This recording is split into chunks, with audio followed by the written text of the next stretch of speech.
నమస్తే, welcome to అమ్మా news hit of అడ్డా కార్యక్రమానికి స్వాగతం. నేను మీ రాజశేఖర్. ప్రధానంగా ప్రతి వీక్ రాగానే మనకు కొన్ని సినిమాలు మనల్ని అలరించడానికి వస్తూ ఉంటాయి. ఒక్కొక్క సినిమా ఒక్కొక్క ఫేజ్లో వస్తాయి. క్రైమ్ థ్రిల్లర్స్ వస్తాయి, లవ్ వస్తుంది, యాక్షన్ వస్తాయి. ఇలా కొన్ని సినిమాలు వచ్చి మనల్ని కొన్నిసార్లు మెస్మరైజ్ చేస్తుంటే, కొన్నిసార్లు డిసప్పాయింట్ చేస్తూ ఉంటాయి. బట్ ఈ సినిమాలో అదృష్టాన్ని పరీక్షించడానికి కొన్ని సినిమాలు వచ్చాయి. వరుసగా 8 సినిమాలు వచ్చాయి మనకి ఈ వీక్. సో ఒక్కొక్క సినిమా ఏంటి చూద్దాం. ఎల్జిఎం, బ్లడ్ అండ్ చాక్లెట్, కృష్ణగాడ్ అంటే ఓరెంజ్, దిల్సే, ప్రియమైన ప్రియ, హెబ్బోలి, రాజుగారి కోడి పులావ్, మిస్టేక్. సో ఈ సినిమాలు ప్రధానంగా మనకి ఈరోజు అదృష్టాన్ని పరీక్షించుకోవడానికి మన తెర ముందుకు వచ్చాయన్నమాట. సో ఇందులో ఏ సినిమా ఎంతవరకు ఉంది అని కాకుండా మనం ప్రధానంగా కొన్ని సమయంలో కొన్ని సినిమాల గురించి మనం మాట్లాడుకుందాం. అంటే ధోని పేరు చెప్పగానే విపరీతమైనటువంటి అభిమానులు ఉంటారు. సో ఆయనకు ఒక ప్రత్యేకమైన ఫ్యాన్ బేస్ ఉందన్నమాట. సో అలాంటి ధోని భార్య సాక్షి, సో ఆ లవ్ స్టోరీ కూడా మనకు తెలిసింది ఆ సినిమా ద్వారా. సో ఆమెని ధోని ఎంటర్టైన్మెంట్స్లో నిర్మించినటువంటి ఒక సినిమా మనకి ప్రధానంగా కనిపిస్తుంది, ఎల్జిఎం. సో ఆ సినిమా టైటిల్ ఏంటో, ఆ టైటిల్ అర్థం ఏంటో, అందులో ఉన్నటువంటి ప్రధాన పాత్రలు ఏంటో, సో అవి ఎలా నటించాయి, కథ, ఇవన్నీ కూడా మనకు అందించడానికి మనతో పాటు ఫిలిం జర్నలిస్ట్ అశోక్ గారు మనతో పాటు ఉన్నారు. ఆయనతో మనం మాట్లాడదాం. అశోక్ కుమార్ దెయ్యాల. సో నమస్తే అండి. సార్, ప్రధానంగా మనకి ధోని అనగానే చాలా తెలిసిందే మనకి. అందులో సాక్షి స్టోరీ కూడా తెలిసింది. అంటే ఆమె ఎలా లవ్ చేసుకున్నారు, పెళ్లి చేసుకున్నారు. సో ఆ నిర్మాణ సారథ్యం రావడం, ధోనికి ఉన్నటువంటి ఫేవరెట్స్ ఎవరైతే ఉన్నారో అభిమానులు కూడా కొంతవరకు సినిమాను చూడడానికి ఇంట్రెస్ట్ చూపించారు. తెలుగు, తమిళ అని కాకుండా మొత్తం ఆల్ ఓవర్ కూడా అనుకున్నటువంటి ఫేన్ బేస్. సో ఆ సినిమా విషయానికి వస్తే కథ ఎలా ఉంది అంటే డైరెక్టర్స్ కానీ యాక్టర్ కానీ అసలు ప్రధానంగా కథాంశం ఏంటి చెప్పండి ఒకసారి. యాక్చువల్గా మీరు ధోని గురించి చెప్పారు కాబట్టి, ధోని అంటే ఎంత క్రేజ్ ఉందో, ఆయన వరల్డ్ స్టార్. యాక్చువల్గా చెప్పండి, కూలెస్ట్ కెప్టెన్గా సక్సెస్ఫుల్. అయితే ఫస్ట్ టైం వీళ్ళు ధోని ఎంటర్టైన్మెంట్ సినిమా చేయడం, అది తన భార్య సాక్షి సింగ్ ధోని నిర్మాతగా చేయడం. అది కూడా విచిత్రం ఏంటంటే వాళ్ళకి నార్త్ పైన ఎక్కువ పట్టు ఉన్నటువంటి, కానీ తమిళ్లో ఈ సినిమాలు చేయడం, తమిళ్ తెలుగులో. అంటే సాక్షి సింగ్ ధోని సినిమా చేయాలనుకుంటే వాళ్ళకు తమిళ సినిమాకి సంబంధించి చేయడం అనేది, అది తెలుగులో రిలీజ్ చేయడం అనేది ఒక గొప్ప విషయం చెప్పవచ్చు. ఇక ముఖ్యంగా సాక్షి సింగ్ ధోని చెప్పిన సినిమా ఎల్జిఎం అంటే లెట్స్ గెట్ మ్యారీడ్. ఈ సినిమా యొక్క టైటిల్, దాని షార్ట్ ఫామ్లో ఎల్జిఎంగా పెట్టారు. అయితే తమిళ్లో గత వారమే రిలీజ్ అయింది, ఒక వారం తర్వాత తెలుగులో ఈ రోజు రిలీజ్ అవ్వడం జరిగింది. అయితే ముఖ్యంగా సాక్షి సింగ్ ధోని మరి ప్రొడ్యూసర్గా ముందుకు వచ్చిందా, ఎట్లా సక్సెస్ అయింది అనేది సినిమా చెప్తాం. అయితే ముఖ్యంగా మీరు కథ గురించి అడిగారు. కథ విషయానికి వస్తే ఇద్దరు, మనం దీంట్లో ఇవానా ప్లస్ హరీష్ కళ్యాణ్ ఇద్దరు ప్రేమించుకుంటారు. సరే, 2 ఏళ్ళు ప్రేమించిన తర్వాత వాళ్ళ ఇంట్లో నదియా వాళ్ళ అమ్మకు చెప్తే తనేమనుకుంటుందంటే కోడల్ని కూతురులా చూసుకోవాలని చెప్పేసి అనుకుంటారు. అయితే వాళ్ళిద్దరు భావజాలం మ్యాచ్ అవ్వాలని చెప్పేసి ఒక టూర్ ప్లాన్ చేస్తాడు. అయితే ఆ టూర్ ప్లానింగ్లో తనేందంటే వేరు కాపురం పెట్టాలని, ఈమె కలిసి ఉండాలని. ఈ నేపథ్యంలో ఒక హరీష్ కళ్యాణ్ ఒక కొడుకుగా, ఒక లవర్గా ఎటువంటి ఇబ్బంది పడ్డాడు, ఈ సినిమాలో ఎట్లా చేయాలనేది ఈ యొక్క సినిమా యొక్క కాన్సెప్ట్. సో మిగతాదంతా స్టోరీ మనం చెప్పకుండా సినిమా థియేటర్లు చూస్తేనే ఆ ఎంటర్టైన్మెంట్ ఉంది. అయితే ఈ సినిమా విషయానికి వస్తే, ఇటువంటి సినిమాలు రమేష్ తమిళమని సినిమా చేశాడు తమిళ్లో. సో ఈయన ఏంటంటే ఇప్పుడు నదియా లాంటి ఒక మంచి ఆర్టిస్ట్ మనకు చేయొచ్చు. అత్తారింటి దారేదిలో నదియా ఎంత ఫేమస్. నదియా తెలుగులో చాలా మంది ఒక స్టార్డమ్ ఉన్నటువంటి ఒక క్యారెక్టర్ ఆర్టిస్ట్ గా, హీరోయిన్ గా చేసింది. సెకండ్ ఇన్నింగ్స్ లో ఇప్పుడు క్యారెక్టర్ ఆర్టిస్ట్ గా, ఒక తల్లిగా, ఒక అక్కగా చాలా మంచి రోల్స్, చాలా బిజియెస్ట్ ఆర్టిస్ట్ గా ఉన్నటువంటి పరిస్థితి. సో ఆమె అవుట్ అండ్ అవుట్ సినిమా అంతా కూడా తనే నడిపించిందని చెప్పొచ్చు. ఇవాన ఎంత ఫేమో ఈ మధ్య కాలంలో ట్రెండింగ్ హీరోయిన్, యూత్ అమ్మాయి అంటే పడిపోయి చచ్చిపోయేటువంటి అమ్మాయి, దీంట్లో కూడా చేసింది. వీళ్ళిద్దరు పోటాపాటి నటించారు. ఈ సినిమా వచ్చేస్తే హరీష్ కళ్యాణ్ హీరో అయినప్పుడు కూడా వీరిద్దరిదే స్టోరీ. అంటే ఒక కాబోయే అత్త ఉన్నటువంటి కాబోయే కోడలు మధ్య జరిగే సన్నివేశాలు ఎలా ఉంటాయి, వాళ్ళ ఫీలింగ్స్ ఎలా ఉంటాయి, వాళ్ళకు ఉన్నటువంటి అభిప్రాయ భేదాలు, అభిప్రాయాలు ఎట్లా ఏ విధంగా ఉన్నాయి, అంటే జనరేషన్ గ్యాప్ వల్ల ఎట్లా ఉన్నాయి అనేది సినిమాలో చూపించడం జరిగింది. అయితే ఇంకొక చిన్న విషయం ఏంటంటే, ఈ సినిమా మనం ఇట్లాంటి సీరియల్ సంబంధించిన అత్త కోడళ్ళ విషయాలు మన సీరియల్స్లో ప్రతిరోజు సాయంత్రం 6 గంటల నుంచి అంటే చాలా ఏళ్ల నుంచి చూస్తున్నాం, ఇంకా జరుగుతూనే ఉన్నాయి రకరకాలు. ఇవన్నీ చూసేశారు యాక్చువల్గా ప్రేక్షకులు. ఈ తెలుగు ప్రేక్షకులు, సౌత్ మొత్తం, నార్త్ ప్రేక్షకులు మొత్తం, ఇండివిజువల్గా ఈ అత్తా కోడల పంచాయతీ అనేది చాలా సీరియల్స్లో ఉంది. ఈ సినిమాలో పెట్టి దాన్ని చేయాలనుకున్నాడు, కానీ ఇది పాతది అయిపోయింది. మరీ అంటే స్లోగా వెళ్ళడం, అదొక సీరియల్స్కి రప్పించే విధంగా. అంటే సినిమా కామెంట్ చేయడం, కానీ ఇప్పుడు టెస్ట్ మనం ఇంకా క్రికెట్ భాషలో చెప్పాలంటే ఇప్పుడు వన్డే మ్యాచ్, 2020 మ్యాచ్ కాదు, వన్డే మ్యాచ్ కాదు, ఇది టెస్ట్ మ్యాచ్ చూస్తున్నట్టు ఫీలింగ్ కలిగింది యాక్చువల్గా. అంటే already test best one day cricket player Dhoni ఇటువంటి స్టోరీని ఎంచుకోవడంలో సరే వాళ్ళు అనుకున్నటువంటి నిర్ణయం తెలియదు కానీ మొత్తానికి మాత్రం ఒక సీరియల్ నడిచింది. దీన్ని ఆల్రెడీ చూసేసాడు వాటికి అందరికి కొంచెం బోరింగ్ ఫీలింగ్ అయితే కలిగింది ఈ సినిమా ద్వారా. అంటే మనకి అంటే ఆల్రెడీ కొన్ని సినిమాలు అలాంటివి రావటం అంటే సీరియస్ రెగ్యులర్గా మీరు అన్నట్టు ఏళ్ళ నుంచి మనం చూస్తూనే ఉన్నాం. అత్త కోడల సెంటిమెంట్కి సంబంధించి చాలా పాతకాలం నుంచి కూడా వస్తున్నట్టు అది కొంతవరకు మైనస్ అయి ఉంది. ఖచ్చితంగా, ఎందుకంటే మ్యూజిక్ విషయానికి వస్తారు సాంగ్స్ కూడా కొంతవరకు చాలా బయటకు బాగానే అనిపించాయి. అంటే ఓవర్ అయినటువంటి సాంగ్స్ లేకపోయినా కూడా సాంగ్స్ వరకు కూడా బాగానే అనిపించాయి. సో సినిమాకి సంబంధించినటువంటి బీజిఎం కానీ ఎంతవరకు సినిమా విషయంలో, క్వాలిటీ విషయంలో, టెక్నీషియన్ విషయంలో చాలా బాగుంది మనం చెప్పుకోవాలి. కానీ మన కంటే ఫైనల్గా చూడాల్సింది కథ, స్క్రీన్ ప్లే, తర్వాత సీన్స్ కొత్తగా ఉండే సీన్స్. సో వీటిలో మాత్రం రమేష్ తమిళమని కొంచెం తను రొటీన్ స్టోరీ ఎంచుకోవడం అనిపించింది. ఎందుకంటే ఇటువంటి సీరియల్స్ మనం పొద్దున అంటే ఈవినింగ్ స్టార్ట్ చేస్తే నైట్ వరకు సీరియల్స్ ఇదే. ఏ ఇంట్లో కూడా సీరియల్స్ కంటే ఈజీగా చెప్పేస్తారు. కోడలు అత్తకు సంబంధించిన ఇష్యూ అనేది కూడా చెప్పడం జరుగుతుంది. అటువంటిది మళ్ళీ రిపీట్గా చూడాలంటే ఆల్రెడీ చూసేసింది కదా, చూసేసింది వాళ్ళు చూడాలంటే జనాలకి అంటే ఇది వెబ్ సిరీస్కి వెబ్ సిరీస్కి తక్కువ, సీరియల్స్కి ఎక్కువ అన్నట్టు ఈ సినిమా ఉన్నటువంటి పరిస్థితి. అంటే స్లోగా నెరేషన్, సేమ్ రొటీన్ సీన్స్ జరగడం మాత్రం కొంత ప్రేక్షకులకు కొంచెం ఇబ్బంది పెట్టింది. అందుకే సరైనటువంటి టాక్ తెచ్చుకోలేదన్న భావన మాత్రం కొంతమంది ఆడియన్స్ చూస్తే మనకు కలిగింది. ప్రధానంగా మీరు అన్న పాయింట్ సోషల్ మీడియాలో మన అభిమాన హీరో ధోని అంటే హీరో వాళ్ళకి. సో ఆ క్రికెటర్ అభిమాని కోసం వెళ్ళాలని చాలా మంది చెప్తున్నటువంటి పరిస్థితి. సో అలాగే వచ్చిన కలెక్షన్స్ భావించాలి సార్. ఖచ్చితంగా, ఎందుకంటే ధోని ఎంటర్టైన్మెంట్ అంటే ధోని ఎటువంటి నిర్ణయం తీసుకున్నాడు, ఎటువంటి సినిమా చేస్తున్నాడని వాళ్ళ సినిమాలో కూడా సాక్షి ధోని ఇటు చెన్నైలో కావచ్చు, ఇటు హైదరాబాద్లో కూడా ప్రమోషన్స్లో చాలా యాక్టివ్గా ఉన్నారు. చాలా ఇంట్రెస్ట్గా వచ్చారు. సో వాళ్ళని తప్పు పట్టాల్సిన అవసరం లేదు. ఒక నిర్మాణ సంస్థ ఏర్పడి నలుగురికి పనిచేయడం, ఇండస్ట్రీలో కొత్త జర్నీ స్టార్ట్ చేయడం అనేది మనం హర్షించదగ్గ విషయం. దాన్ని కూడా అంతా మనం చేయాలి. ఇండస్ట్రీకి సంబంధించి ఇండస్ట్రీకి రావడం, అందులో మనకు సౌత్ ఇండస్ట్రీకి రావడం ఫస్ట్ టైం, నార్త్కి వెళ్లకుండా సౌత్ ఇండస్ట్రీకి రావడం. కాకపోతే కథ పెంచుకునే విషయంలో వాళ్ళు కొత్త వాళ్ళని తప్పుగా చూడాల్సిన దర్శకుడిని కూడా తప్పుగా చూడలేదు లేదు. కథ ఏంటంటే జనరల్ కనెక్టివిటీ చాలా రొటీన్ గా ఉండడం అనేది దీంట్లో మైనస్. సో ఆర్టిస్ట్ల పర్ఫార్మెన్స్ అంతా బాగానే ఉంది, అంతా మంచి ఆర్టిస్టులే ఉన్నారు, మంచి ఫామ్ ఉంది, మంచి మార్కెట్ కూడా అయింది. వాళ్ళకు ముందే బిజినెస్ అయిపోయడం జరిగింది. సో ఆ ఫ్యాన్స్ అందరూ కూడా కేవలం ధోని కోసమే వచ్చారు. ఆ ధోని కోసం హడావడి ఫస్ట్ రోజు కలెక్షన్స్ అన్ని కూడా ధోనికి సంబంధించిన ఆడియన్స్ ఎలా తీశారు, ఎలా ఉందని తెలుసుకోవడానికి వచ్చినటువంటి కలెక్షన్స్ ఈరోజు మనం ఇంకోటి. సో మొత్తాన్ని మనం ధోని సినిమాకి సంబంధించి రివ్యూ అని చెప్పుకున్నా. ఇంకో సినిమా మనకి మీరు ప్లస్లో మైనస్లో చెప్పారు. సో ఫుడ్ అనగానే మనకి రాజుగారి కోడిపలావ్ ఈ టైటిల్తోనే మనకి చాలా చాలా బోర్డులు దర్శనమిస్తూ ఉంటాయి. సో ఆ ప్రత్యేకమైనటువంటి ఒక వంటకం అనమాట రాజుగారి కోడిపలావ్ అనేది. సో అలాంటి ఒక టైటిల్తో వచ్చినటువంటి సినిమా.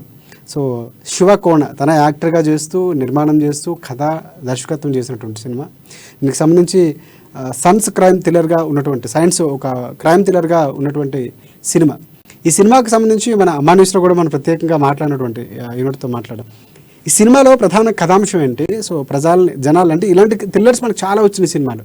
అంటే ఒక గ్రూప్గా వెళ్ళడం, ఎక్కడో మిస్ అవ్వడం. అయితే హాలీవుడ్ నుంచి వచ్చినటువంటి చాలా కథలు ఉన్నాయి. సో ఈ ప్రధానంగా పర్టికులర్గా ఈ కథకు సంబంధించి రాజుగారి కోడిపలావ్కి సంబంధించి సినిమా కథాంశం ఎలా ఉంది, ఎంతవరకు ఆకట్టుకుంది? యాక్చువల్గా విషయానికి వస్తే రాజుగారి కోడిపలావ్ గురించి వస్తే శివకోణ గురించి మనం ఒక రెండు మాట్లాడుకోవాలి. అతనే డైరెక్టర్గా, అతను హీరోగా మెయిన్ లీడ్గా చేశాడు. తనతో పాటు ఇద్దరు కూడా లీడ్ చేశారు. సో కాకపోతే ఏంటంటే ఈ సినిమా వచ్చేసి ముఖ్యంగా కథ విషయం మాట్లాడితే అసలు స్టోరీకి కథకి లేదు, టైటిల్ పెట్టారు కానీ ఆ టైటిల్ లాగా జస్టిఫికేషన్ ఉన్నటువంటి సినిమా అయితే కాదు ఇది. సరే వాళ్ళు ఒక థ్రిల్లర్గా చూపించాలనుకున్నారు.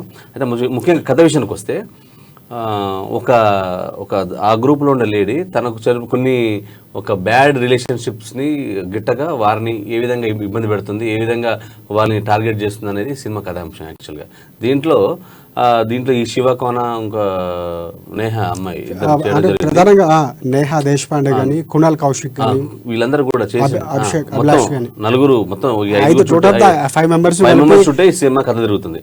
సో ఒక బ్యాడ్ రిలేషన్స్ ఉన్న వ్యక్తుల్ని తను ఎట్లా టార్గెట్ చేసింది అనేది ఒక సినిమా కథాంశం. ఇంకోటి ఈ సినిమా గురించి మాట్లాడాలంటే మనకి ఈటీవీ ప్రభాకర్. సో ఆయన పేరు తెలియని వారు అంటే ఎవరు ఉండరు.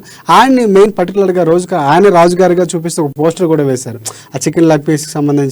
సో అంటే అక్కడ కోడిపలావ్ అంటే అసలు ఏంటి, అది కూడా క్యూరియాసిటీని పెంచింది. వాళ్ళు ఇచ్చినటువంటి ట్రైలర్స్ కానీ, లేకపోతే సినిమాకి సంబంధించినటువంటి రిలీజ్ అయిన ప్రతి అంశం కూడా గ్లిమ్స్ దగ్గర నుంచి కూడా. సో అదే ఆ ఇంటెన్షన్ సినిమాలో తర్వాత సస్టైన్ చేయగలిగారు డైరెక్టర్. కోడి పలావ్ అంటే కొన్ని కొన్ని ఇంపార్టెంట్ సిచ్యువేషన్లో జరుగుతున్నప్పుడు కోడి మాంసం తిన్నటువంటి సిచ్యువేషన్స్ చూపిస్తారు. తన ఒక హీరోయిన్ క్యారెక్టరైజేషన్ చూపించడానికి తనకు కోడికి కూర అంటే ఇష్టం, దానికి సంబంధించి కోడి పలావ్ లెగ్ పీస్ తింటూ దానికోసం టైటిల్ పెట్టారు. ఇక ఇటీవల ప్రభాకర్ ఉన్నా కానీ తన పాత్ర అంత చెప్పుకోదగ్గ పాత్ర లేదు. కేవలం ఒక క్యారెక్టర్ పర్ఫార్మెన్స్ ఉన్న క్యారెక్టర్ కాదు, జస్ట్ చిన్న 4-5 సీన్లు చేస్తారు. అటువంటి ఆర్టిస్ట్ ఉన్నప్పుడు చాలా బాగా చేసుకోవాల్సిన అవసరం ఉంది. కానీ ఇక్కడ శివకోన అది కొంచెం మిస్ అయిన అనిపించింది. ఎందుకంటే అలాంటి ఆర్టిస్ట్ ఉన్నప్పుడు పర్ఫార్మెన్స్ రాబట్టుకోవచ్చు. సో కథ తగ్గట్టే వెళ్తారు కాబట్టి అతనికి అంత ఇంపార్టెన్స్ ఉన్న కథ అయితే కాదు దీంట్లో. సో ఆ కోడి పలావ్ తింటున్నటువంటి జరిగే కొన్ని సన్నివేశాలతో సినిమాకు ఆధారపడి ఉంటుంది. ఆ కోడి చికెన్ పీస్ తిన్నటువంటి దానికి అందుకే రాజుగారు కోడి పలావ్ అని పెట్టున్నారు. కానీ ఈ సినిమా వచ్చేస్తే ఇది యూత్ సబ్జెక్టే, ఇది థ్రిల్లర్ సబ్జెక్ట్ అయినా యూత్ సబ్జెక్టే. ఎందుకంటే దీనికి కావాల్సినంత సైన్స్ థ్రిల్లర్ అని పెట్టారు. అది అంటే ఆ సైన్స్ సంబంధించి ఏమైనా తెలుసుకునే కొత్త అంశం ఏమైనా ఉందా? సైన్స్ థ్రిల్లర్ లేదు, ఏది లేదు యాక్చువల్గా. కాకపోతే థ్రిల్లింగ్ ఎలిమెంట్స్ అంటే ఒక ట్విస్ట్ ఇవ్వడం, ఒక సస్పెన్స్ క్రియేట్ చేయడం. అసలు ఈ సినిమాకి సంబంధించి కొంచెం ల్యాగ్ అవడం అయ్యింది. సీన్స్ సస్టైనబుల్ ఇంకొంచెం బాగా కథాంశంలో ఇవ్వాల్సిన పాయింట్ పర్ఫెక్ట్గా చెప్తే బాగున్న డైరెక్టర్ అనే విమర్శలు కూడా మనకి రివ్యూలో వినిపిస్తున్నటువంటి పరిస్థితి. కొన్ని ప్రేక్షకుల అభిప్రాయాలు చెప్పినప్పుడు సో వాళ్ళ అభిప్రాయాలు కూడా వినిపిస్తున్నారు. అలాంటి కథాంశం ఉందా? కథాంశం కూడా అదే మనం అనుకున్న కథాంశం. అయితే ఇటువంటి కథాంశంస్ వాళ్ళు చెప్పాలనుకున్నప్పుడు అసలు డైరెక్టర్ చేసిందంటే యాక్చువల్గా తను మార్కెట్ చేసుకోవాలనుకున్నాడా, తను ప్రూవ్ చేసుకోవాలనుకున్నాడా తెలియదు. కానీ ఈ అడల్ట్ కంటే ఎక్కువ పెట్టాడు. అంటే బ్యాడ్ రిలేషన్షిప్, అంటే వీళ్ళతోటి కొంచెం ఈ సహజీవనానికి సంబంధించిన ఇష్యూస్ అయితే యూత్ని అట్రాక్ట్ చేయడానికి కోసం సీల్ పెట్టినట్టుంది. కానీ అది వచ్చినటువంటి లేదు, అంటే స్టోరీలో సాఫీగా వచ్చినట్టు లేదు, కేవలం పెట్టాడు. అదొక ఆ విషయంలో కొంచెం డైరెక్టర్ తడబడ్డాడు. కావాలని చేసినట్టుంది, కేవలం మార్కెట్ కోసం యూత్ని అట్రాక్ట్ చేసుకోవడం కోసమే ఈ అడల్ట్ కంటెంట్ ఒకటి పెట్టాడు. మ్యాక్సిమం సినిమా చూస్తుంటే సినిమా అంతా ఆద్యంతం యూత్ మాత్రం ఫ్యామిలీతో ఆడియన్స్తో చూడలేని సినిమా ఇది, మొత్తం అడల్టే ఉంటుంది. సో రాజుగారి కోడి పలావ్ అనేది టైటిల్ చూసి అందరికీ ఒక మామూలు కుటుంబ కథా చిత్రమనో లేదా ఈ ఫ్యామిలీ డ్రామా అని అనిపిస్తుంది. కానీ ఫ్యామిలీ డ్రామా కాదు, ఇది అడల్ట్ డ్రామా అని చెప్పొచ్చు మనం. రైట్. ఇంకోటి అంటే మనకి తమిళ నుంచి చాలా సినిమాలు వస్తున్నాయి. అలాంటి సినిమా ఒకటి ప్రియమైన ప్రియ ఒకటి వచ్చింది. అంటే ఆర్జే అనేది మనకి అందరికీ తెలిసిందే, బట్ ఆర్జేలో ఒక పని చేసే ఒక అమ్మాయి కథాంశంగా సినిమా మనకి వచ్చినటువంటి పరిస్థితి. అంటే ప్రియమైన ప్రియ. సో ఆ టైటిల్కే సంబంధించి స్టోరీ మొత్తం ఆమె వెనకతలో తిరుగుతుండి సో ఆ అబ్బాయి లవ్ చేసిన దగ్గర నుంచి ఒక కథాంశంతో తీసుకున్న సినిమా. సో అంటే ఈ సినిమా అనేది రిలీజ్ అయిన తర్వాత ప్రేక్షకులు చాలా వరకు సినిమాలు వస్తున్నాయి. 8 సినిమాలు రిలీజ్ అయినటువంటి పరిస్థితి.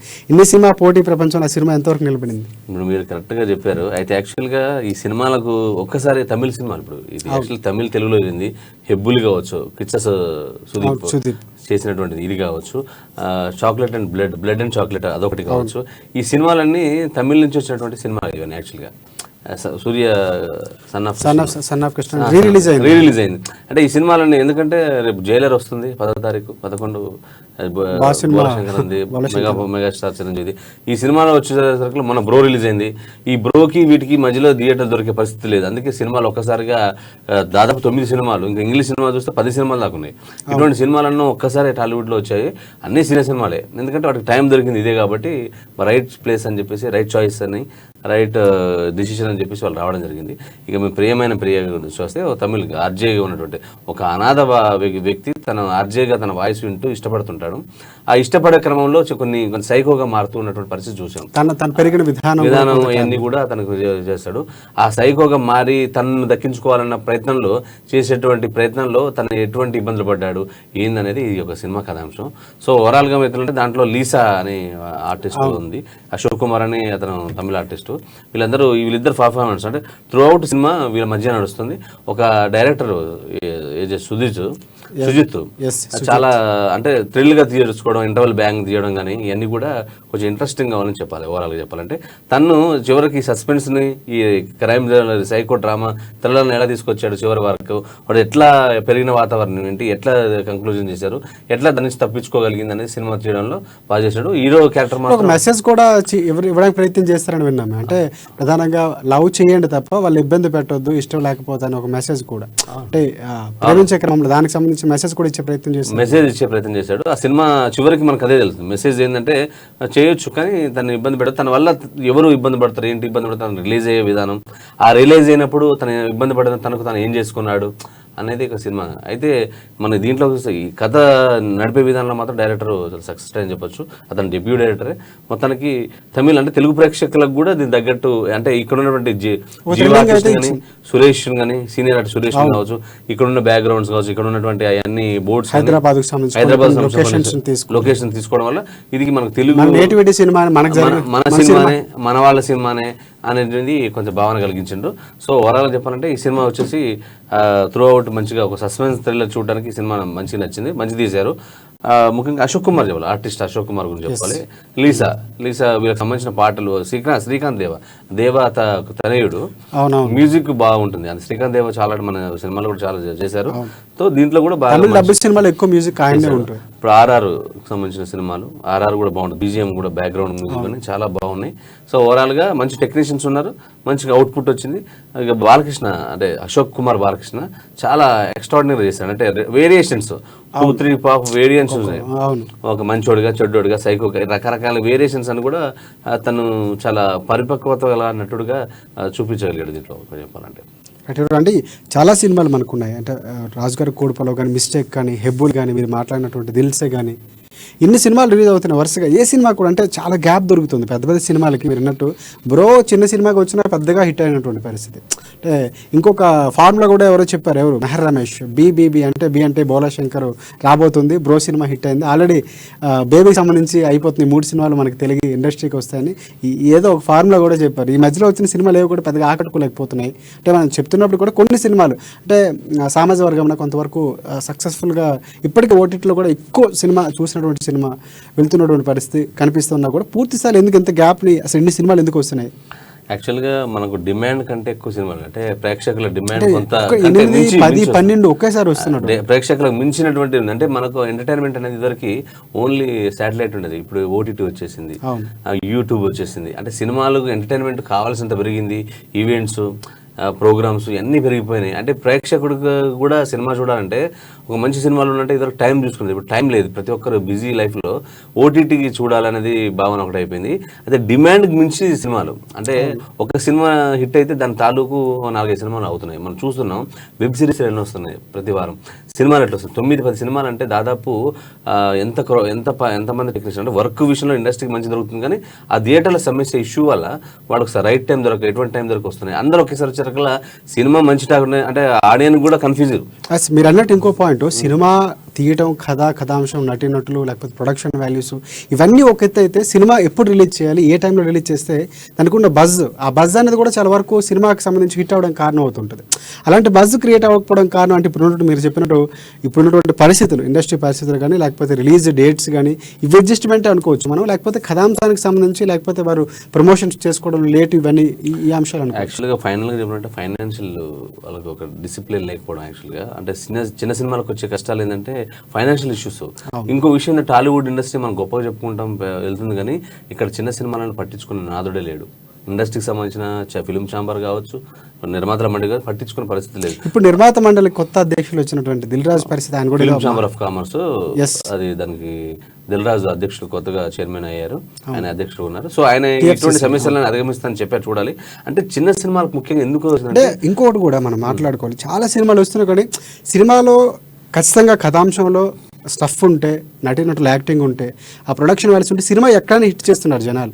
అది ఓటీటీ ప్లాట్ఫామ్ అవని, లేకపోతే సినిమా హాల్స్ అవని. సినిమా బాగుందంటే వర్డ్ ఆఫ్ మౌత్ ద్వారా సినిమా వెళ్తుంది బయటకి, జనాలు బాగుందంటే ఇప్పుడు సామాజిక వర్గానికి సంబంధించి సినిమా బాగుందంటే అందరూ నవ్వుకుంటారు, ఆద్యంతం స్టాటస్లు పెడుతున్నారు, సినిమా దానికి సంబంధించి వాళ్ళే సగం ప్రమోట్ చేస్తున్నారు. కానీ చిన్న సినిమాలు చాలా వస్తున్నప్పుడు కూడా అవి ఆ స్థాయిలో ఆకట్టుకోలేదు. ఇక్కడ మీకు ఒక్క విషయం చెప్తాను, ఇప్పుడు సామాజికంగా జరిగిందంటే దానికి సంబంధించిన ప్రొడ్యూసర్లు కావచ్చు, దానికి సంబంధించిన థియేటర్లు కావచ్చు, రిలీజ్ చేసిన వాళ్ళు కావచ్చు, చిన్న సినిమాలు ఉండేది. మనం ఒక చక్రవ్యూహం సినిమా ఈ మధ్యన అజయ్ నటించిన సినిమా వచ్చింది, థియేటర్లో 2వ రోజుకి తీసేశారు. యాక్చువల్గా మనం మాట్లాడుకుంటే అదే అమెజాన్ దాంట్లో ఓటీటీలో ఇండియాలోనే నెంబర్ 2, తెలుగులో నెంబర్ 1. అంటే థియేటర్లో దాన్ని చూడలే. అంటే ముఖ్యంగా థియేటర్లు ఉంచేసేపు లేదు, సినిమా టాక్ వచ్చారు సినిమాలు తీసేస్తున్నారు డిస్ట్రిబ్యూటర్లు.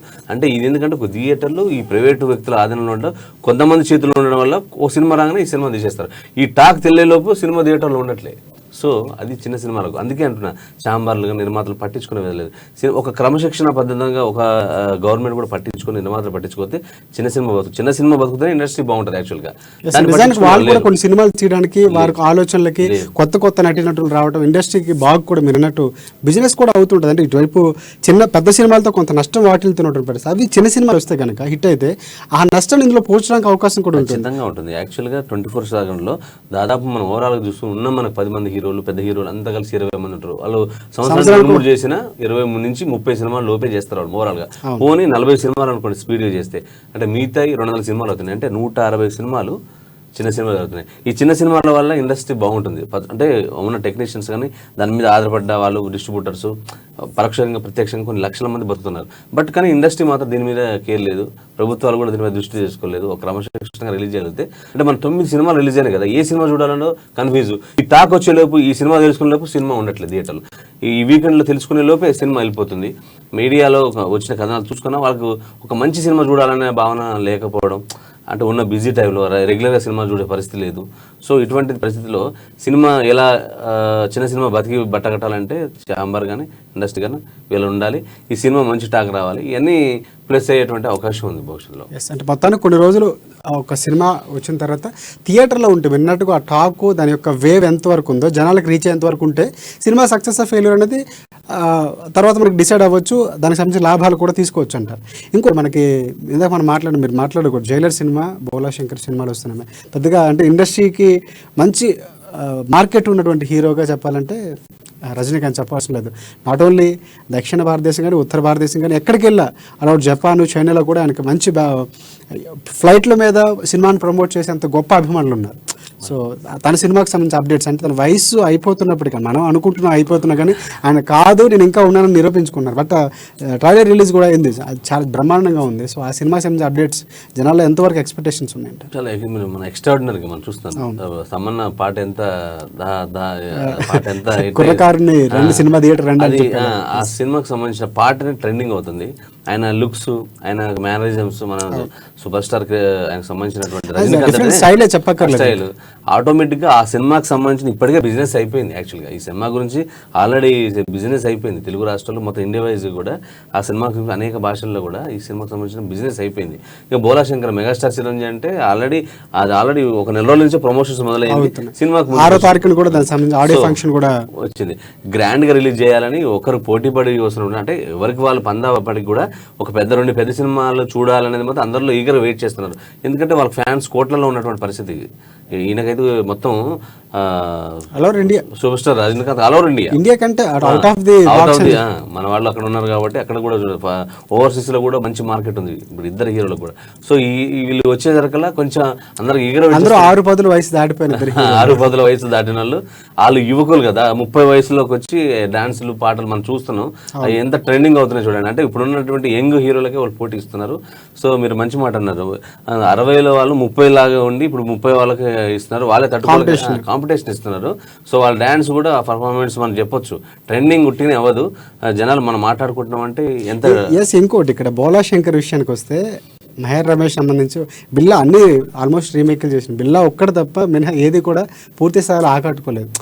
ఎన్టీఆర్ 2 సినిమాల కంత్రి కానీ తర్వాత తీసిన శక్తి చాలా నిరాశపరిచే, అశ్విదత్ డిజాస్టర్ అనమాట.